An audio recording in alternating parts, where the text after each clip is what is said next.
Hello বন্ধুরা, এখন বাজে বিকাল ৫টার মতো। তো আমরা এখন চলে এসেছি বর্ধমানে জুলজিক্যাল পার্কে ছেলে-পুলে সব নিয়ে, কারণ বাচ্চাগুলো সব স্কুলে ছুটি পড়ে গেছে। তো বাড়িতে বসে বসে বোর হচ্ছিলাম, তো ভাবছিলাম কী করা যায়, কোথায় যাওয়া যায়। তো তার মধ্যেই চলে আসলো বর্ধমানের কথা। তো যাই হোক, এখানে আমাদের শুধুমাত্র কিন্তু পার্কটাতে ঘোরার জন্য না, একটা উদ্দেশ্য ছিল কি, ছোটো মামার গৃহপ্রবেশ ছিল।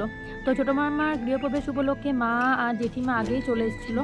তো গৃহপ্রবেশের দিন আমরা না আসতে পারলেও বাড়ি থেকে একটা কন্ডিশন করে এসেছিলাম মাকে, কি গৃহপ্রবেশের পরের দিন আমি আর দিদি চলে যাব। বাট তার জন্য বিকেলবেলাতে আমাদেরকে একটুখানি ঘুরতে নিয়ে যেতে হবে, যাতে বাচ্চাগুলো একটুখানি মজা পাই। তো সেই জন্য বলেছিল যে হ্যাঁ নিয়ে যাবো। তো বিকালবেলা এখানে আমরা চলে এসেছি রমনা বাগান।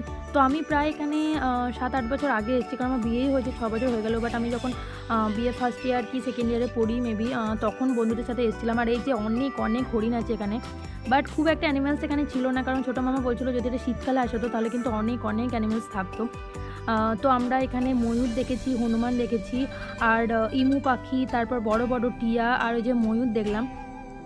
তার মধ্যে কিছু কিছু দেখেছি, বাট যতটা এরিয়া নিয়ে এই যে পার্কটা তৈরি হয়েছে সেই তুলনাতে কিন্তু অত পশু পাখি অতটাও ছিল না। আর এই যে ময়ূরটা, অনেক চেষ্টা করছিলাম আমরা এটাকে ইশারা করে যদি একটুখানি ময়ূরের পালকটা মেলা হয়, কিন্তু মেলেনি, ওইটুকুনি ছিল। তো এখানে আমরা এখানে হনুমান দেখছিলাম। তো বাবুরা কিন্তু যেটুকুনি দেখুক না কেন বেশ মজা পাচ্ছিল, বাট যদি অনেকটা কাছে থেকে দেখতে হয় তো আরও একটু মজা পেত। আর যাই দেখি না কেন গরমের মধ্যে কিন্তু এখানে ঘুরতেও বেশ ভালো লাগছে। এখানে অনেক অনেক গাছপালা আছে, যারা এসেছো তারা জানো, প্রচুর এরিয়া নিয়ে এই রমনা বাগানটি। আর এই যে এখন চলে এসেছি সজারু দেখতে। তো এখানে যারা মানে দেখাশোনা করে তারা কিন্তু বলছিল যে এখানে বেশি খোঁচাখুচি করো না সজারুকে, কারণ ওরা রেগে গেলে কিন্তু কাঁটা ছুটতে লাগে। তো সব থেকে যেটা বড় কথা হচ্ছে, এটা হচ্ছে বাঘ দেখতে এসেছি। দেখো, কিন্তু তোমরা কি কেউ বাঘের দেখা পাচ্ছ? আমরা পেয়েছি, তবে কিন্তু খুব কষ্ট করে, কারণ আমরা প্রথমে যখন গেলাম বাঘকে দেখতে পাইনি।